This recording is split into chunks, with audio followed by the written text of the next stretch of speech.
All right, guys, what's going on? Welcome back to Chris's Sports Corner. Real quick, man, hope everybody's having a great Thursday. And if you're a Golden State Warrior fan, you having a great Thursday.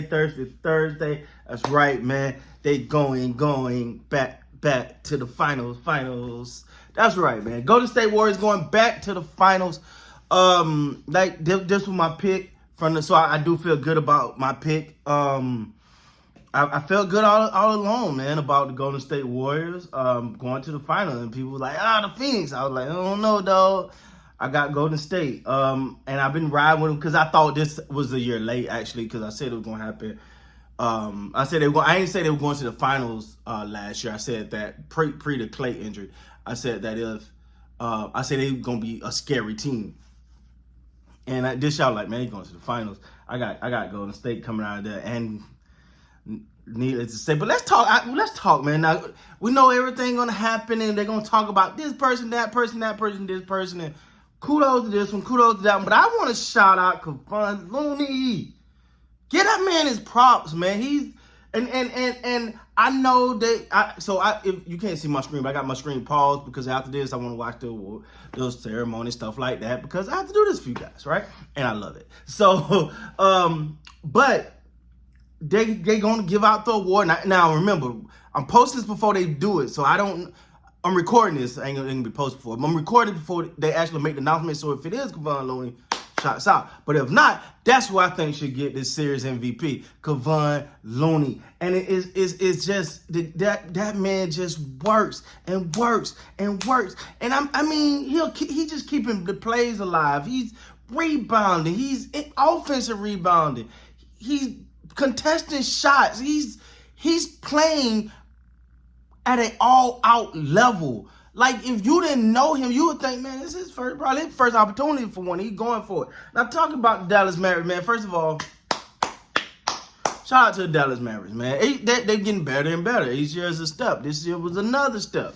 Now, I got to say, though, man, I felt like, and I forgot who said it. I actually think it was Charles Barkley. I don't agree with this guy on much, but I think he pointed out as well as the coach calling the game, Stan Van Gundy. I think it was Stan Van Gundy. Called as well. Luka came out lackadaisical. Like, he picked it up in the second half, don't get me wrong, and I felt like being down in that first half kind of woke him up to us, like, oh, this is it. We got to get going. But I felt like he didn't come out with enough energy. And again, I'm not the bastard guy for complaining to the ref sometimes, but I've called out everyone for this. Listen, I've never seen a player argue with a ref after a play while the ball's going and the ref like, hey, y'all stop, come back. Yeah, you right, my guy. Foul. No, it don't work. Stop it. Get back up the court. Ball. Like, this is for all the marbles, man. You got to come out and shout out to him. He played all of the second half, but I'm sorry. This is for it's going to go home. You got to come out in the beginning of that game. You got to come out, balls to the wall, man. You got to come out on fire. It felt like he was just kind of, all right, we here, guys. Let's do it. Let's go play ball. Another day, another game.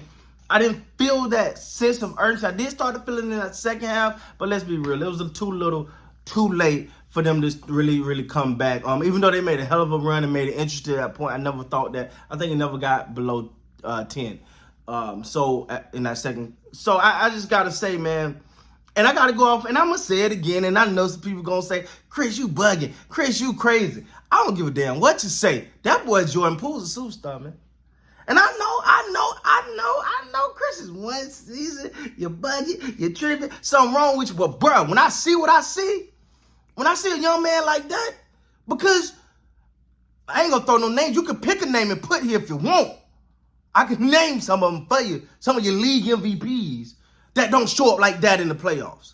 And it's not that he got to go score 30 or 40, but he can just change the momentum of a game. And I watched him do that early in this game.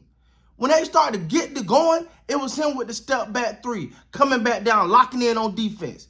It was him with the force. I don't know how he got through there, but and then to be able to do the reverse layup with his hand. Yeah, anyway, hell of a play. But man, y'all can't tell me nothing about Jordan Poole. I'm a Jordan Poole fan, dog. It's just what it is. I've seen this, y'all. This man to be where he's at now on this stage, and the moment's not too big for him. And he's what, second year? Playing like this? And people no, I'm sorry. On this stage, at this moment, see, I'll give you the type of person I am. You got some people that'll say, well, and y'all know I love hip hop, so I'm just going back. You got people that'll say, Pusha T's a better rapper than Lil Wayne. And I say, look at the motherfucking numbers before you have that conversation. All right, it's levels to this, and he ain't done. So I say, when you compare Jordan Poole to a lot of the people, especially, I mean, compare him to your rookies and well, not a rookie, maybe your second year players this year, who would you take over him? Really though? Like, I'm trying to think. Like, and I get it. And again, now for him to be totally at that level, you got to see him do it by himself, right? Without Clay, Steph, and all that around him. But this young man steps in and just completely just balls out. And it seems like it's effortless. Like whenever he's that guy, he's like the firecracker. He's like the one that it get going, it's slowing down. You'll see him force the action. You'll see him putting pressure on the defense. You'll see him force the defense into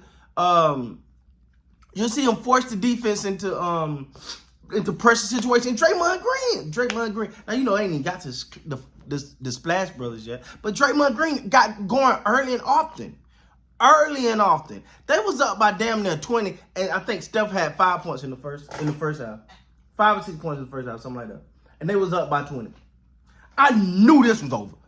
I was like, oh, the greatest shooter of all time ain't even really warmed up yet. He ain't even got going yet. And they're like, nah, this was over. Draymond Green, not to take away from his, he was going early and often as well. Just, I think he was really close to a triple-double. Really close to a triple-double, if I'm not mistaken. Now, I'm not looking at no stats. These numbers just from watching the game, because I remember he had like 5 or 6 assists in the first half. I think he had 6 rebounds. I don't have the numbers off the top of my head, but he was really close to a triple-double early. So I know he was down so close to it. That and knock it out. When you see Draymond just pull up and drop a 3 in someone's face, you like, oh, they in trouble. Draymond doing that, they in trouble. Shout out to the Mavericks though. They fought back in that second half, but you got to jump out early off. Golden State at home, yeah, you gonna have to come out there and give them your best shot. And I just felt like they didn't wake up to the second half, and it was too little, too late. So anyway, congratulations to the Golden State Warriors. Hey, I picked them. I said they coming out the West. I was right. With that being said, guys, please like, comment, subscribe to the channel. Till next time, you guys be great.